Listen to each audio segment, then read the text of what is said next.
On a quiet street in the London suburb of Enfield, the year 1977 marked the beginning of one of the most infamous hauntings in history.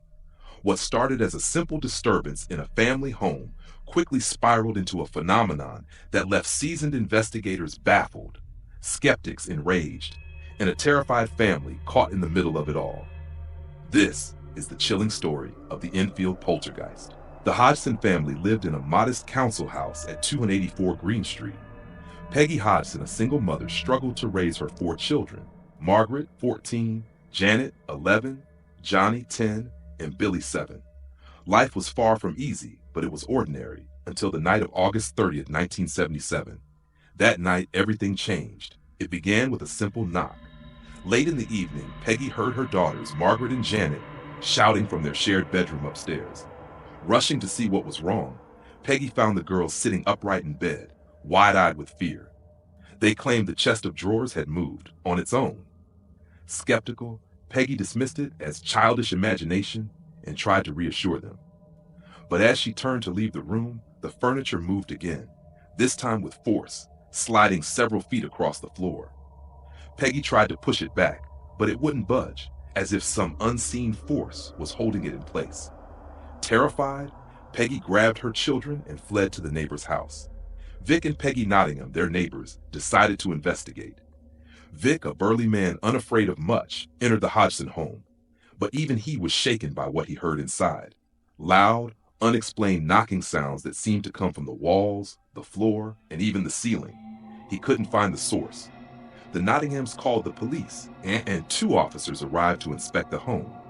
One of the officers, WPC Carolyn Heaps, would later report witnessing a chair slide across the floor on its own.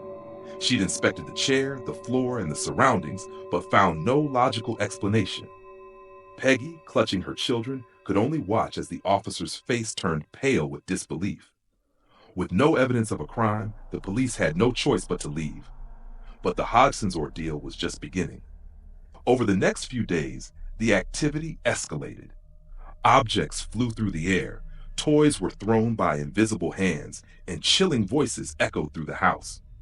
Most of the activity seemed to center around Janet, the 11-year-old daughter. The pressure of being at the heart of the phenomena weighed heavily on Janet, who often seemed exhausted and frightened. She began to experience episodes where she would speak in a deep, guttural voice, claiming to be a man named Bill Wilkins. Bill's voice would declare, "I used to live here. I died in that chair." Janet would later describe these moments as feeling like someone else had taken over her body, leaving her helpless and confused. The Hodgson family was at their wits' end. Word of the haunting spread quickly. Journalists and photographers from the Daily Mirror visited the house, hoping to catch evidence of the phenomenon. They didn't leave disappointed. One photographer claimed to have captured images of Janet levitating in her bed, her body contorted as if thrown by an unseen force. The photographs, while dramatic, only fueled the debate. Skeptics argued the images could easily have been staged, while others pointed to the sheer terror on Janet's face as proof of their authenticity. The story made headlines, drawing the attention of the Society for Psychical Research, or SPR. Maurice Gross, a member of the SPR, was the first investigator to arrive.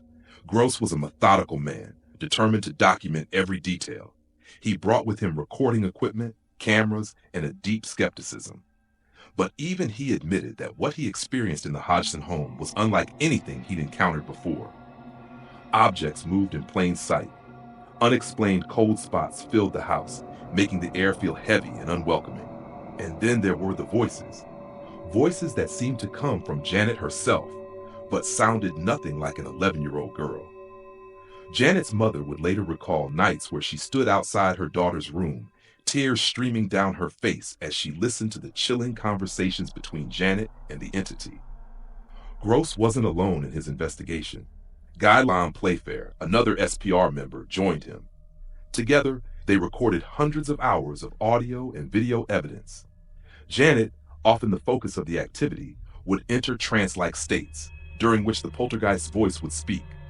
When asked how it produced the voice, the entity claimed it used Janet's vocal cords, but not her mind.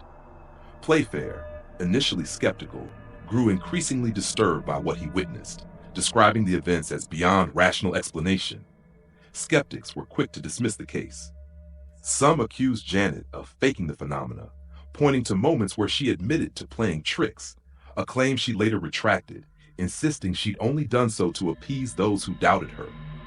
Critics argued the evidence was flimsy, the photographs staged, and the voices easily faked.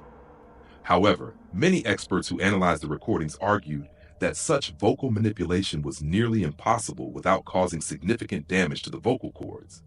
Yet Janet's voice remained unaffected. The sheer volume of witnesses, including journalists, police officers, and investigators, made it difficult to dismiss entirely. One of the most unsettling moments came when Janet was recorded speaking in two voices simultaneously. Speech therapists and audio experts examined the recordings, noting that the vocal cords shouldn't have been able to produce such sounds without damage. Yet Janet's voice remained clear and unaffected the next day.